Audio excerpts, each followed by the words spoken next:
Putin has a heart attack. We got in. Look, we got into the database. Russian ships in the Pacific and Northern Fleet's nuclear submarines are under a new attack by SBO.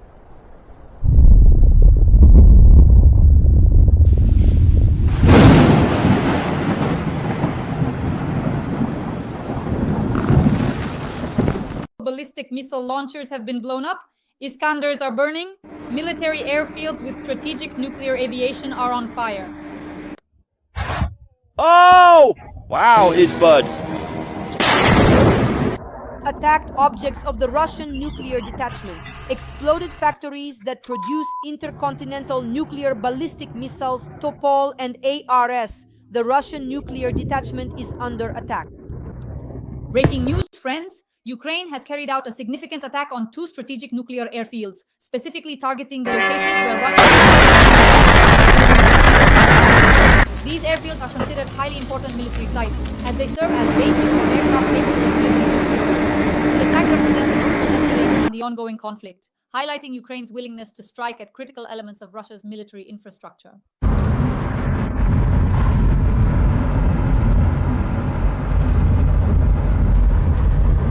For the first time, Ukraine has attacked ballistic missiles in Bryansk.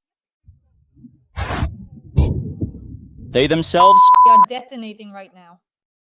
In short, that's where everything is burning. Everything is on fire. A lot is clearly going to burn there, and it looks like there aren't any fire trucks yet. I wish they would arrive soon. This was a powerful special operation by the Security Service of Ukraine and other Ukrainian special services. These were command posts for ballistic missiles and Iskander in the Bryansk region.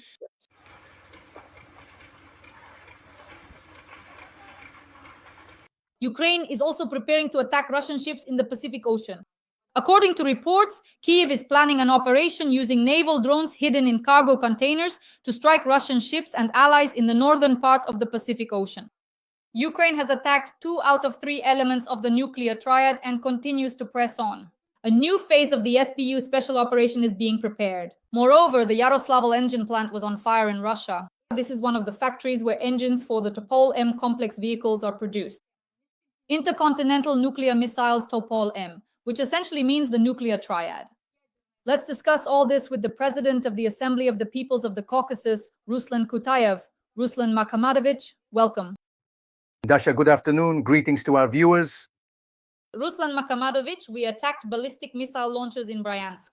This is a historic event. Let's start with that. What do you have to say about Ukraine's armed attacks? Well, this is a logical continuation of Ukraine's actions.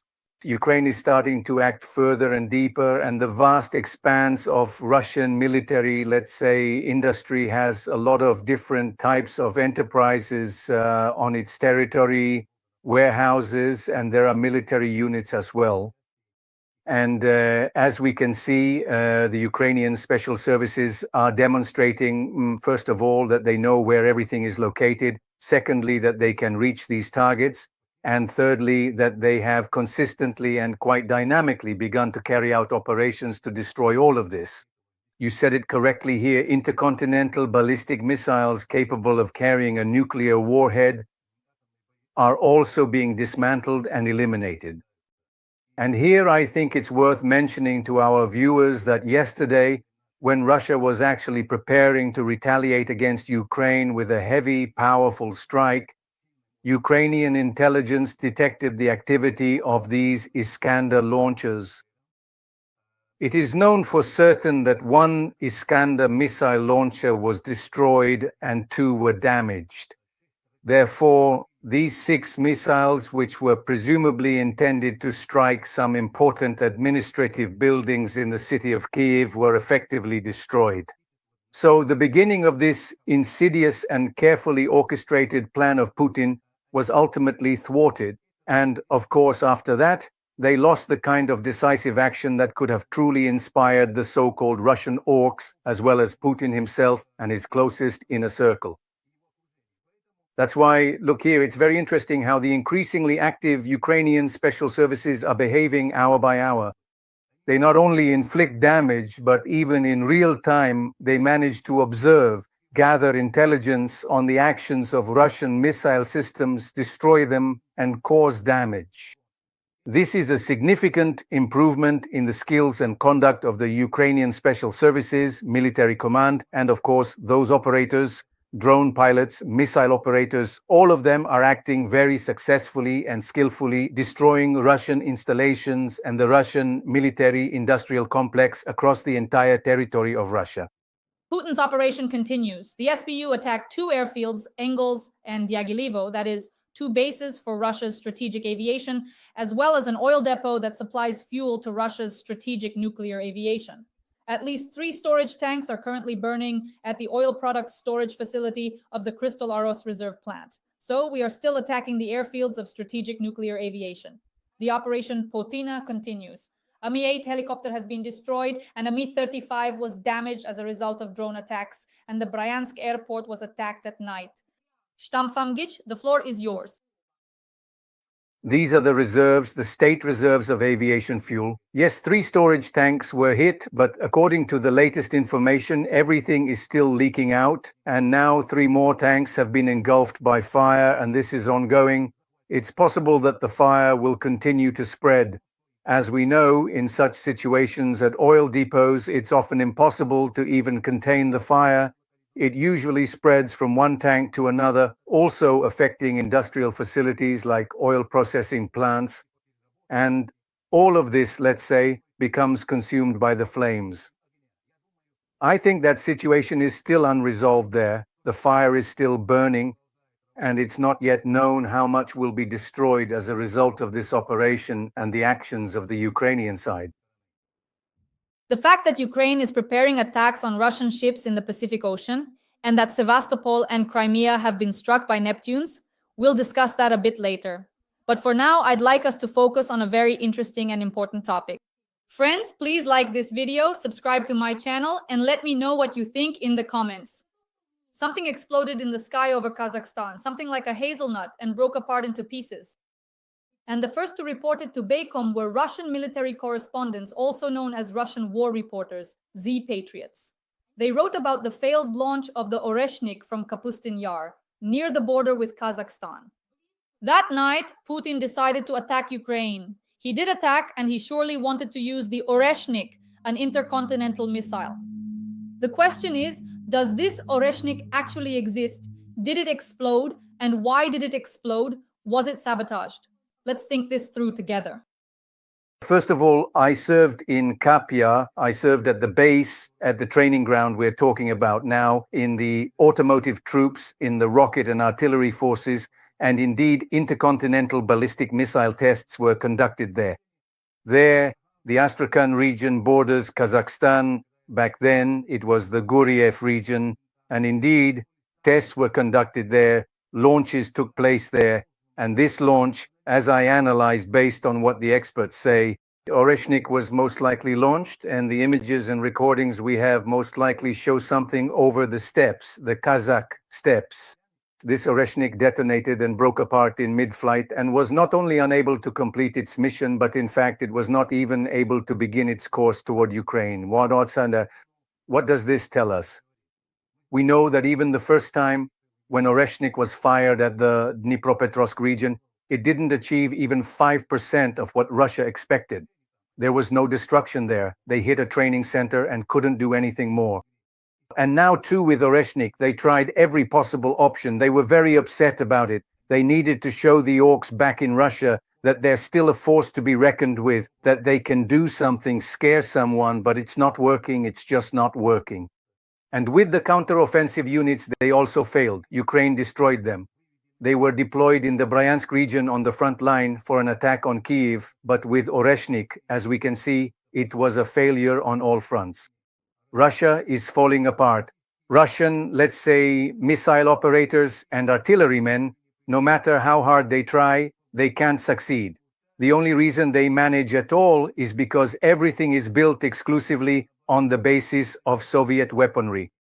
They have nothing, they haven't accomplished anything, all their claims, all those cartoons, they remained just cartoons and they can't move beyond that.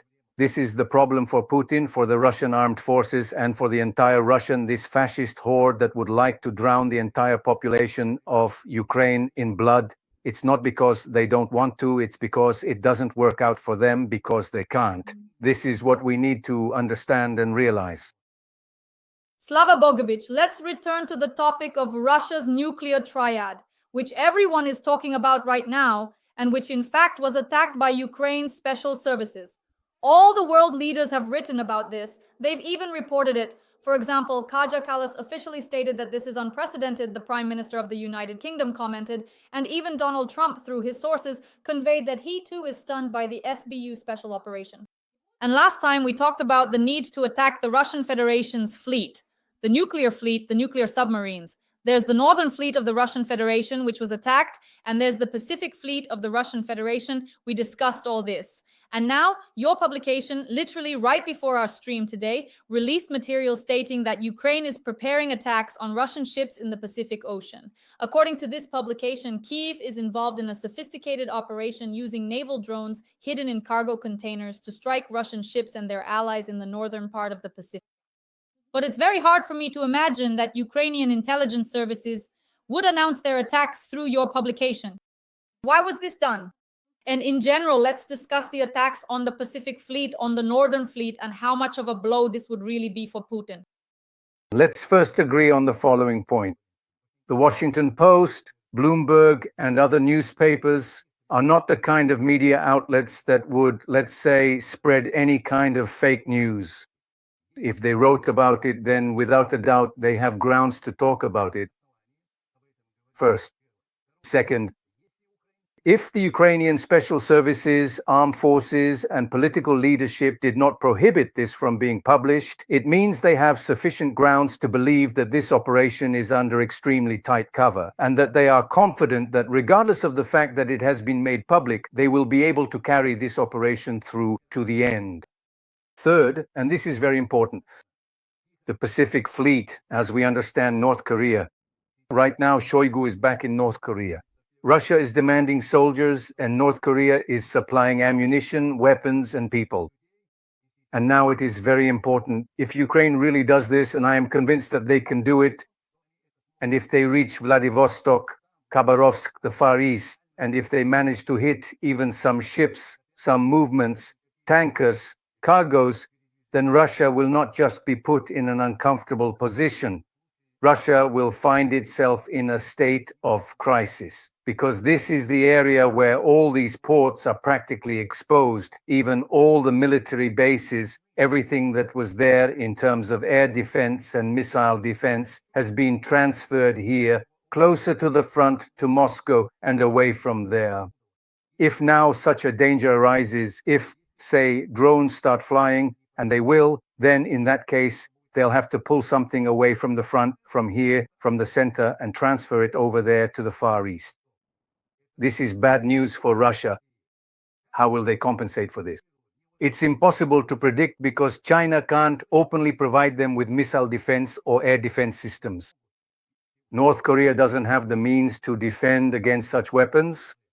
Russia itself either doesn't produce this at all, or if it does, it's only 1 or 2 units per year. There are no spare parts. There aren't the kinds of machines needed to manufacture such complex military equipment as missile and air defense systems. So, to be honest, these are very serious problems. But even you and I have discussed here before that these problems would arise. We said that Ukraine is developing its technological capabilities.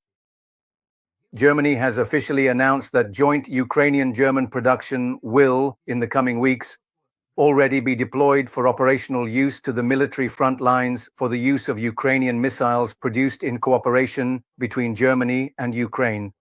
These are the first fruits not just of the supply of weapons and ammunition, but of the work of joint ventures in Ukraine's military-industrial complex with Europeans, with the British, with the Germans, with the Poles. And these are the results. That's why they're able to reach Irkutsk. And that's why there's real reason to believe they'll be able to reach Vladivostok and everywhere else, even Murmansk. That's why our expectations are not just wishful thinking. Our expectations are genuinely high, and all of this together is destroying Russian logistics. Ammunition and weapons, people can't manage to deliver them not only to the front lines, but even to the frontline zone. They can't get there, and they're being destroyed there. This is how things are working, how relationships are improving, and the whole approach to everything is evolving. It's no coincidence that Russian war correspondents are making noise about this. They're talking, for example, about the appointment of Madya as the commander of drones in Ukraine. What kind of commotion did that cause? A person who was sitting in a trench just as an ordinary soldier or a sergeant started out as an operator. Look at what he achieved. Is something like that even possible in Russia? Never, under any circumstances, could such a rise happen in Russia just because of someone's personal qualities. It's impossible. But it can happen in Ukraine, and that's why Ukraine is winning. That's why Ukrainian engineering thought is ahead. Why? Because here the principle is that if you can take the initiative, if you know how to create, that's the Ukrainian way, and that's why they're winning. There's no need to be surprised. They will keep advancing, and that's the outlook for this war. We are expecting another series of explosions in Crimea. Military facilities in Simferopol have been attacked with Neptunes. There is a kilometer-long line of trucks at the Chonhar checkpoint entering the annexed Crimea, a huge number of explosions, and once again the Kerch Bridge is under attack. There is an alert there. But before we discuss this, the segment called Occupied Crimea Shamkomdek, I want us to talk about a very important point. The West, Europe, and America did not provide us with all the weapons because they were afraid of nuclear escalation. They were afraid of that nuclear triad. They were afraid that if they gave Ukraine weapons to win, to attack Russia deep into its territory, to drive the Russians out of our land, Russia would start World War III, a nuclear war, and so on. And now Ukraine is demonstrating that we have attacked Russia's nuclear triad and there is no nuclear war. Let's just discuss this precedent together. So Ukraine did this with drones, right? Not with multi-billion-dollar weapons.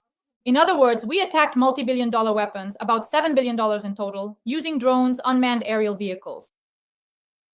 Indeed, at first, when this nuclear, more precisely, this top-level strategic aviation was destroyed, it was assumed that after this, if they ever intended to use nuclear weapons. By the way, that's exactly what they were shouting about over there. In Russia, in Moscow, the military correspondents, they were encouraging the political and military leadership to use it if they ever intended to do so. But we knew they would never do it. Why won't they do it? Because they are hostages of the situation they themselves created. Their families, their money, their status, all of it depends on the West. They study there, they live there. They keep their money there in the West. They didn't start this war to die and not for some idea. They started it because of the whim of a madman who, somewhere deep inside, was offended by something. So what? The president is young, a progressive president of Ukraine, and everything about him irritated Putin, his youth, his intelligence, his insight. And so he decided, as he said himself, to teach this jester, this clown, a lesson. But in the end, it turned out that Vladimir Putin was, in reality, the true jester, the clown, and the coward. As soon as a situation arises that could even be considered slightly dangerous, he immediately runs away, he hides, he conceals himself, he hides, and he is afraid to make a decision. He is always hesitant, always fearful, and he avoids making any real decisions whenever there is even the slightest risk. So, after this web operation, a truly brilliant operation was carried out, he called Trump and started complaining to Trump, dear little Trump, about Ukraine, about terrorist acts. And Trump's behavior is unclear. The president of the greatest country, the greatest state, what is he doing? He is, in fact, making terrorist demands on behalf of a terrorist state. And Trump voices these demands to the whole world. In fact, Putin's demand that Putin is going to respond to Ukraine in the harshest way. Trump not only doesn't protest it, but even more, he broadcasts it. So it turns out that Trump in Putin's hands is the very tool used by terrorists. And here, what America was essentially obligated to do, there was no such behavior. But within America itself, this was given a very serious assessment. They called Trump out on it. He did this in his talk somewhere, recorded it, and then they quickly removed this recording of Trump because it was absolutely clear that Trump had basically caved in and was afraid of Putin. Over there in America, they understand that Putin is using Trump as a tool. Putin did everything to put pressure on Ukraine. Putin did everything to use Trump. He really is taking advantage of him. And all of this, I repeat, when you look at it from different perspectives and from different platforms or forums, no matter who is speaking or making decisions, in any scenario, Ukraine has not only not backed down, not only has it not stopped. And as we discussed a bit earlier, Ukraine has continued its operations. Ukraine is not looking back at anyone. Today, Ukraine understands that it will only have what it achieves on its own. It's not European weapons, it's not American weapons, but Ukrainian drones that managed to accomplish what they did. And now, regarding what was said in the Washington Post, they didn't say that they would strike with American Tomahawks. No, what they said was that Ukrainian drones will reach Vladivostok and they will attack the Pacific Fleet. This is the very character of Ukraine, the character of the Ukrainian military and the Ukrainian president. They stop at nothing. They keep moving forward. And this alone can stop Trump, Putin, and everyone else. Shamkomdek, Russian public pages and Russian media have reported that Putin had a heart attack, and that's why he hasn't appeared in public for a long time. I would like you to comment on this. Well, I wouldn't rule it out. If he ever does have a heart attack, it's bound to happen eventually because blow after blow keeps coming at him, one after another. Look, for example, at the meeting between the Chancellor of Germany and the President of the United States. He arranged his meeting in a very skillful, elegant, and diplomatic way. And what principled position did the German leader demonstrate? He did not, on any issue, refuse to support Ukraine. He made it absolutely clear, even to former President Trump, that the country which carried out the attack is, without any doubt, Russia. It is Russia, and only Russia, that is the country that is unequivocally bringing evil.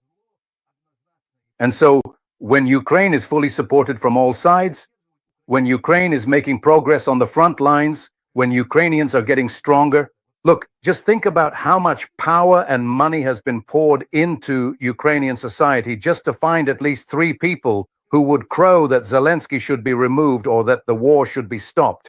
They can't even find 2 or 3 people to support what they've been shouting about for 3.5 years, to back them in Ukraine, in Ukrainian society, among the Ukrainian people.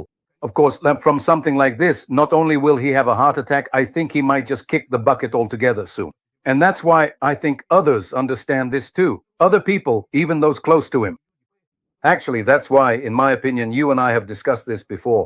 Right now, most likely, there are serious discussions underway about removing Putin from office. And in order to keep him from interfering, they're talking about using one of his daughters, specifically Tikhonova. And that's why I think this is also real, and it's also serious. Putin understands. He can't win. Putin understands. He hoped that Trump could do something, that he could present Ukraine as a side that has already capitulated. Trump can't do that. He can't because besides Trump, there's also Congress, there's the US Senate, and in the end, there's the American court system. And there are the American people, 67% of whom support Ukraine. And all of this together doesn't even give the Russian political leadership hope that help might come from somewhere. That by forcing Ukraine and Europe, which is a close ally of Ukraine, to yield, it would bring victory to Russia. Victory, Russia cannot win. Russia needs someone to hand them victory. There is no such player today who can do that. And that's why we can confidently say Ukraine is moving toward its victory. Ukraine is doing everything to win. And going forward, this will happen much more often and more effectively. And over there, on the Russian side, they know and understand this. Samkodic, to sum up on occupied Crimea, right now we are carrying out a huge number of special operations, attacking the military airfield and the Kerch Bridge for the 3rd time. And now, once again, Neptunes are attacking Crimea. Moreover, according to local social media channels, truck entry onto the Kerch Bridge has been closed. When entering the peninsula via the so-called land corridor through the occupied territories, security forces are searching every truck with a magnifying glass in search of friendly drones. Well, and in general, there is already information that the Kerch Bridge is closed again, and it's expecting a strike. There's an air raid alert. What do you think? After the Ukrainian Neptunes, the German Taurus missiles will follow. I have no doubt about that. They're taking aim. Did you notice? Right now, at this very moment, there's a considerable amount of commotion and heightened activity around the Kerch Bridge, both from the land side, from Crimea and from Krasnodar, meaning from both sides of the Kerch Bridge, and also by sea. These maritime drones, which are unmanned and remotely operated, are all being actively deployed now. They are currently searching for the most effective and impactful way to strike. The effectiveness and precision of Taurus missile strikes is already well known and widely recognized around the world. They will almost certainly try them out on the Kerch Bridge. In Crimea, people already understand and are aware of this. They understand why. How do I know this? They're fleeing from there. People are leaving. People who came to set up a business. Some were lured in. Some came voluntarily. Some wanted to live there. Some needed to settle down. They realized that you can't build a life there anymore. They understand that the noose is tightening. So what do they want? They want to escape from Crimea. They understand that they could become hostages. Not hostages of Ukraine, but hostages of the FSB NKVD troops, who won't let them leave and will keep them as hostages, because there's a danger that through this bottleneck in the Kherson region, the Ukrainian army might and definitely will attack Crimea as well. That's why they will continue trying to keep these residents of Crimea as hostages. That's why everyone understands, and that's why everyone is running away. Swim, breaststroke, freestyle, or any way, urgently leave Crimea. Analysis by the President of the Assembly of the Peoples of the Caucasus, Ruslan Kutaev. Dear friends, please like this video and subscribe to my YouTube channel. In the comments, write a few kind words in support of Ukraine and the armed forces of Ukraine. Because we are working for an audience all over the world so that they know the truth about Russian aggression. That's why every like, every comment, and every subscription from you is priceless. Thank you. Ruslan, thank you very much. And as always, see you soon. See you soon. Dear friends, please support Dasha and her channel. You will hear good news from this channel many more times. All the best. Take care.